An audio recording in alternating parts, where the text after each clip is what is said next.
in here because we write that off every month. So if that was not in that calculation, it wouldn't be as negative as it is on some of the months. But that's a realistic thing to have in there. You want to show, that's in my opinion anyway, it's a realistic thing that's happening to your system. And it's conservative. It's only like 1.5% across the board. And I noticed you're doing 2%, I believe, in the updated report, which is way more realistic. And these I've done just was a snapshot to show cash.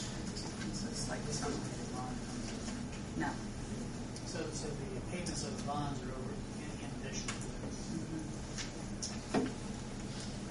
Which is. Well, I think we've asked them to cut as much as they can to look where they can find anything to reduce monies and so forth. And I think it's just, as you mentioned, with the South Broadway that you did not have figured. That's something that somebody has to pay for, and we have to be prepared in case we would have to go all the way down to the sewer plant. That's what the anticipation is there, and it's just a matter of, I think, making sure that we keep afloat with it, and because none of us wants to be without our utilities.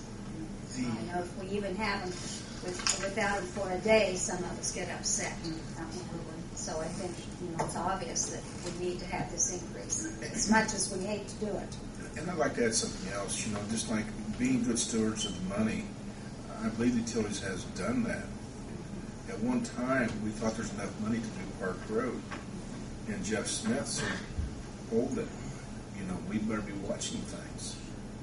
And if we had done Park Road, we'd be broke. We didn't, and we're still hanging on, but we need to do something. We need to act. I mean, I think we've talked about this quite a bit. We realize that we need to do something, but like I mentioned last month, I think we need to make a change to the ordinance to where it at least has to be reviewed and approved before you can increase the rates year by year. I'm not saying you need to create a new ordinance every year, but at least get that approval before you move it through. Because what it's written now, it just automatically comes up on that set date. I'd just like it to read whether it requires council's approval before you increase the rate for the following year. What I would recommend on that then would be to go ahead and look at the second reading tonight, and before the last reading next month, we make sure that the ordinance is amended according to the language that the council desires to be put in it. Hadn't we asked for that last month? No. No. Oh, we talked about it right there at the end. I thought you and I had asked for that, Jamie. What it was, Tim, go ahead. My recollection was that there was discussion about it at the end, and that you were going to go ahead and put it in proper channels, pass it at that time, then there would be discuss how you would want it amended, the language that you would want. Yeah, I thought we said we could amend it at the second or third. Yeah. Which we can, but I guess thought we were going to. But I thought that, Jamie, you were asking that instead of it stating that it's 5, that we just do the first year and then look at it. It's changing, not so much. But in here, what we're talking about is that we have the option, just in there, leaving it as it is, a 5 for the next 3 years, but we have the option. Am I correct? That's what you're saying? Well, what I think before the way the current ordinance reads, I believe it says that on this date it's going to start for the next 5%. And what I would like is before that 5% kicks in, there has to be an approval by the council, and the council has to review whether or not 5% is an appropriate rate increase. Otherwise, it's 5, 5, 5 for the next 3 years on that date. So then maybe we should give a 60 to 90 day period prior to the renewal date for it to be reviewed by the council, and also the Board of Works and the Water Board to give us their opinions again. Yeah, I would like to see the 5% removed. We're going to raise the 5% this year, but then each subsequent year, I think we should look at it and decide what percent to raise, if at all. I think the way it was addressed at the Water Board and the Board of Works meeting, correct me if I'm wrong there, it was a maximum of 5%, and we could look at Reducing decreasing it if we felt that was appropriate under the same ordinance. under the same ordinance. So it would be a max of 5%, but you could go down to 0%, I suppose. But it would not be over that. And then it would be up to the council to decide what is the amount that we should be recouping. Well, I would prefer it have no amount because that will assure it comes to the council each year rather than just automatically. But then then- you got another 90 to 120 day waiting period. Well, no, does it have to be set up? Can you set it up? We can review it 6 months from now. I mean, we can review it whenever we want to. Does it have to have 3 readings? Is what I'm getting at. Because it's Yes, not a new yes. ordinance. It's going to be a new ordinance. It has to be a new It has to be a ordinance. new.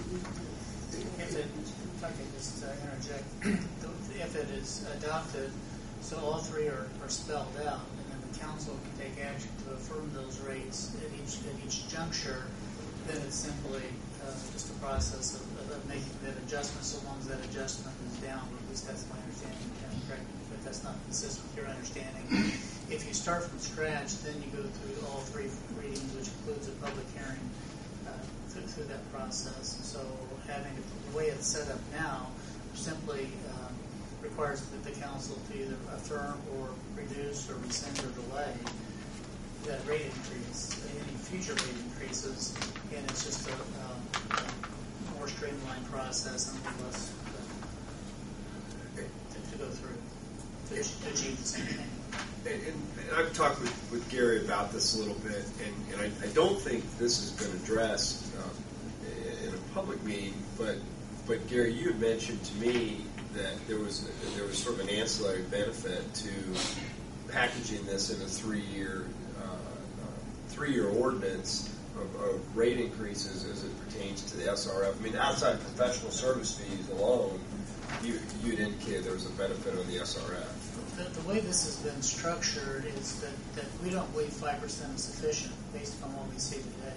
What we see today is 5%, 5%, and 5%, and when we add all those together, it provides enough revenue that would satisfy the requirements of the state revolving fund. And when the bonds are issued, they were issued to the state revolving fund, and they like that they want to see that the amount of revenues that we have to pay debt service can pay the debt service 1.25 times. And once we get to year 3, we satisfy that requirement. On water, once we get to year 2, we satisfy that requirement. But in neither ordinance do we satisfy that in year 1. And I think that puts the city in a better position if we want to go back to the state revolving fund and renegotiate terms or have any other discussions or seek any additional borrowing. It puts the city in a better light because you're then in compliance with the terms of that agreement. Whereas if you simply adopt a rate increase of 5%, then that 5% increase in and of itself isn't sufficient to create that coverage ratio. Because you wait for a period. There's a period of time there that you're not charging an increase. Well, there's no legal authority to raise the subsequent increases to get it to 125% coverage.